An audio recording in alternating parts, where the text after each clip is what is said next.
നമ്മൾ 1 hour time ഫ്രെയിമിൽ ഇന്നൊരു ട്രേഡ് പ്ലാൻ ചെയ്തിരുന്നത് 71,200 റേഞ്ചിലാണ് നമ്മൾ 1 hour ടൈം ഫ്രെയിമിൽ ഒരു ട്രേഡ് ഇന്ന് പ്ലാൻ ചെയ്തിരുന്നത്. പക്ഷേ മാർക്കറ്റ് നമുക്ക് അവിടത്തേക്ക് ഒരു എൻട്രി തന്നിരുന്നില്ല. മാർക്കറ്റ് 70,900 റേഞ്ചിലേക്ക് വന്നതിന് ശേഷം അവിടുന്ന് ഫാൾ ആവുകയാണ് ചെയ്തത്. ഏകദേശം ഒരു 1,600-1,700 പോയിന്റ് മാർക്കറ്റ് ഇന്ന് ഫാൾ ആയി. നമ്മൾ 70,200 റേഞ്ചിൽ മാർക്കറ്റിന്റെ റിയാക്ഷൻ നോക്കിയതിന് ശേഷം എന്ത് ചെയ്യും? ഇവിടുന്ന് താഴത്തേക്കുള്ള ഫാൾ നമ്മളിവിടെ പ്ലാൻ ചെയ്യും.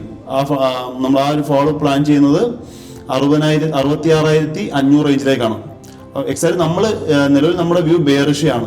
നമ്മൾ നിലവിൽ നമ്മൾ പ്ലാൻ ചെയ്തിരിക്കുന്നത് മാർക്കറ്റിന്റെ ഇപ്പൊ ജസ്റ്റ് കണ്ടീഷൻ നമ്മൾ പ്ലാൻ ചെയ്തിരിക്കുന്നത് 66,500 ഫസ്റ്റ് ടാർഗറ്റും സെക്കൻഡ് ടാർഗറ്റ് 64,900 റേഞ്ചുമാണ് നമ്മൾ പ്ലാൻ ചെയ്തിരിക്കുന്നത്. ബിറ്റ്കോയിൻ കാലങ്ങളായി വാങ്ങിക്കൂട്ടിക്കൊണ്ടിരിക്കുന്ന മൈക്കിൾ സെയ്ലർ, അദ്ദേഹത്തിന്റെ പക്കൽ ഏകദേശം 8,43,706 ബിറ്റ്കോയിൻ ആണ് അദ്ദേഹം ഹോൾഡ് ചെയ്യുന്നത്. അതായത് 2002 ശേഷം ഫസ്റ്റ് ടൈം ആദ്യമായിട്ട് എന്ത് ചെയ്തിരിക്കുന്നു? 32 ബിറ്റ്കോയിൻ സെല്ല് ചെയ്തിരിക്കുകയാണ്. അദ്ദേഹത്തിന്റെ ഹിസ്റ്ററിയിൽ ആ സെല്ല് ചെയ്യുന്നതിന് കുറവാണ്. അദ്ദേഹം മാക്സിമം പറഞ്ഞുകൊണ്ടിരിക്കുന്നത് എന്താണ്? നിങ്ങൾ ഓരോ ഡിപ്പിലും ബിറ്റ്കോയിൻ വാങ്ങുക എന്നാണ് പറഞ്ഞുകൊണ്ടിരിക്കുന്നത്. അപ്പം അദ്ദേഹം 2002 ശേഷം എന്ത് ചെയ്തു? ഒരു 32 ബിറ്റ്കോയിൻ വിറ്റ് നമ്മൾ അതിശയപ്പെടുത്തിയ കാര്യമാണ്. ഹായ് ഓൾ, നമ്മൾ നല്ല മാർക്കറ്റ് അനലൈസ് ചെയ്തിരുന്നു. നമ്മൾ നല്ല അനലൈസ് ചെയ്തപ്പോൾ നമ്മൾ പറഞ്ഞത് മാർക്കറ്റ് ട്രെൻഡ് താഴത്തേക്കാണ്. മാർക്കറ്റ് 70,500 ലിക്വിഡിറ്റി സെറ്റ് ചെയ്യും എന്നാണ് നല്ല പറഞ്ഞിരുന്നത്. എക്സാക്ട് മാർക്കറ്റ് ഇന്ന് രാവിലെ 6 മണി റേഞ്ചിലേക്ക് എന്ത് ചെയ്തു? 70,000 റേഞ്ചിലെ ലിക്വിഡിറ്റി സെറ്റ് ചെയ്തു.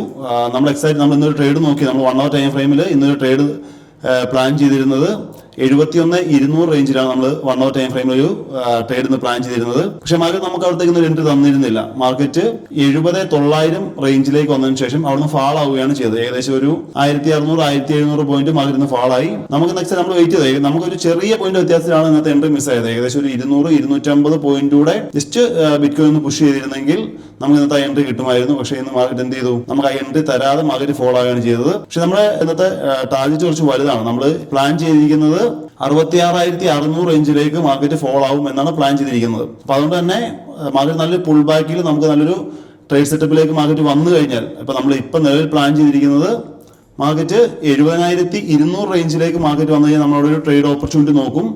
എക്സാക്ട് ആ ഒരു റേഞ്ച് റിയാക്ഷൻ നോക്കിയിട്ടാണ്. ഓൾറെഡി നമ്മുടെ എൻട്രി മുകളിലാണ് വരേണ്ടത്. പക്ഷെ അത് നമ്മളോട് ട്രേഡ് തരാത്തതുകൊണ്ട് തന്നെ വേറെ നല്ലൊരു ഓപ്പർച്യൂണിറ്റി കിട്ടിയാൽ നമ്മൾ 70,200 റേഞ്ചിൽ മാർക്കറ്റിന്റെ റിയാക്ഷൻ നോക്കിയതിന് ശേഷം എന്ത് ചെയ്യും? ഇവിടുന്ന് താഴത്തേക്കുള്ള ഫാൾ നമ്മളിവിടെ പ്ലാൻ ചെയ്യും. നമ്മൾ ആ ഒരു ഫാൾ പ്ലാൻ ചെയ്യുന്നത് 66,500 റേഞ്ചിലേക്കാണ്. എക്സാക്ട് നമ്മൾ നിലവിൽ നമ്മുടെ വ്യൂ ബെയറിഷാണ്. നിലവിൽ നമ്മൾ പ്ലാൻ ചെയ്തിരിക്കുന്നത് മാർക്കറ്റിന്റെ ഇപ്പൊ ജസ്റ്റ് കണ്ടീഷൻ നമ്മൾ പ്ലാൻ ചെയ്തിരിക്കുന്നത് 66,500 ഫസ്റ്റ് ടാർഗറ്റും സെക്കൻഡ് ടാർഗറ്റ് 64,900 റേഞ്ചുമാണ് നമ്മൾ പ്ലാൻ ചെയ്തിരിക്കുന്നത്. നിങ്ങളിപ്പോൾ നോക്കിയാൽ കാണാൻ സാധിക്കും മാർക്കറ്റ് ഒരു ട്രെൻഡ് ലൈൻ ബേസാണ് മാർക്കറ്റ് പൊക്കോണ്ടിരുന്നത്. ഈ ട്രെൻഡ് ലൈൻ ലിക്വിഡിറ്റി എടുക്കാനായിട്ടാണ് മാർക്കറ്റ് തിരിച്ചു വന്നുകൊണ്ടിരിക്കുന്നത്. ഹയർ ടൈം ഫ്രെയിമിൽ നമ്മുടെ വ്യൂ പക്ക ബിയറിഷാണ്. അതുകൊണ്ട് തന്നെ നമ്മുടെ എക്സാക്ട് ഇപ്പോഴും നമ്മുടെ വ്യൂ മാർക്കറ്റ് 58,500 റേഞ്ചിലേക്ക് എത്തും എന്നാണ് നമ്മുടെ വ്യൂ. അപ്പോൾ അതുവരെയുള്ള നമ്മുടെ ട്രേഡ് താഴത്തേക്കായിരിക്കും. നമ്മൾ ട്രെൻഡിന് എഗൻസ്റ്റ് ആയിട്ട് ഒരിക്കലും ട്രേഡ് നോക്കുന്നതല്ല. അതുകൊണ്ട് തന്നെ നമ്മൾ എടുക്കുന്ന ട്രേഡ്സുകളെല്ലാം നമ്മൾ ബിയർ സൈഡിലേക്കായിരിക്കും നോക്കുന്നത്.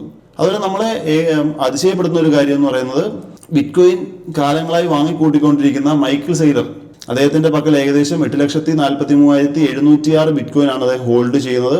അതായത് 2002 ശേഷം ഫസ്റ്റ് ടൈം ആദ്യമായിട്ട് എന്ത് ചെയ്തിരിക്കുന്നു? 32 ബിറ്റ്കോയിൻ സെല്ല് ചെയ്തിരിക്കുകയാണ്. അദ്ദേഹത്തിന്റെ ഹിസ്റ്ററിയിൽ ആ സെല്ല് ചെയ്യുന്നതിന് കുറവാണ്. അദ്ദേഹം മാക്സിമം പറഞ്ഞുകൊണ്ടിരിക്കുന്നത് എന്താണ്? നിങ്ങൾ ഓരോ ഡിപ്പിലും ബിറ്റ്കോയിൻ വാങ്ങുക എന്നാണ് പറഞ്ഞുകൊണ്ടിരിക്കുന്നത്. അപ്പം അദ്ദേഹം 2002 ശേഷം എന്ത് ചെയ്തു? ഒരു 32 ബിറ്റ്കോയിൻ വിറ്റ് നമ്മൾ അതിശയപ്പെടുത്തിയ കാര്യമാണ്. അപ്പോൾ നമുക്ക് എന്തായാലും വെയിറ്റ് ചെയ്യാം. ഇതുപോലെ ഹ്യൂജ് ബിറ്റ്കോയിൻ ഹോൾഡ് ചെയ്യുന്നവർ വിറ്റ് കഴിഞ്ഞാൽ മാർക്കറ്റ് കണ്ടീഷൻ എന്താണെന്ന് നമുക്ക് നോക്കാം. ഓൾറെഡി നിലവിൽ നമ്മൾ എന്തായാലും നല്ലൊരു ട്രേഡിന് വേണ്ടി വെയിറ്റ് ചെയ്യുന്നു. നമ്മൾ 1 hour ടൈം ഫ്രെയിമിൽ ഇപ്പം നമ്മൾ പ്ലാൻ ചെയ്യുന്നത് നമ്മൾ നേരത്തെ പറഞ്ഞ ലെവൽസായ 70,200 റേഞ്ച് എത്താൻ നമ്മളവിടെ പ്ലാൻ ചെയ്യും. ആ ഒരു TP നമ്മൾ ഒരു 66,500 ഹോൾഡ് ചെയ്യണം എന്നാണ് കരുതുന്നത്. നമ്മുടെ എല്ലാ അപ്ഡേറ്റുകളും നമ്മുടെ പ്രീമിയം ടെലഗ്രാം ഗ്രൂപ്പിൽ അപ്ഡേറ്റ് ചെയ്യുന്ന, അതുപോലെ തന്നെ നമ്മുടെ സ്റ്റുഡൻസിന് നമ്മുടെ വാട്സപ്പ് കമ്മ്യൂണിറ്റിയിൽ എന്ത് ചെയ്യുന്നതാണ്? അപ്ഡേറ്റ് ചെയ്യുന്നതാണ്. നിങ്ങൾക്കും നമ്മുടെ കൂട്ടത്തിൽ ട്രേഡ് ചെയ്യണമെങ്കിൽ എന്ത് ചെയ്യുക? ഞങ്ങളുടെ ടെലഗ്രാം ഗ്രൂപ്പിൽ ജോയിൻ ചെയ്യുക. അപ്പോൾ നമുക്ക് എന്തായാലും വെയിറ്റ് ചെയ്യാം. നമ്മുടെ ഇന്നത്തെ പ്ലാനുകൾ നടക്കുമോ എന്നുള്ളത് നമുക്ക് നോക്കാം. നമുക്ക് നാളെ എന്തായാലും അതിൻ്റെ ഒരു അനാലിസിസ് നമുക്ക് നോക്കാം. ഇന്നത്തെ പ്ലാനുകൾ വന്നാൽ നമുക്ക് നല്ലൊരു ട്രേഡ്സ് ആയിരിക്കും കിട്ടുക. അപ്പോൾ നമുക്ക് മറ്റൊരു വീഡിയോയുമായി നാളെ കാണാം. Take care. Bye bye.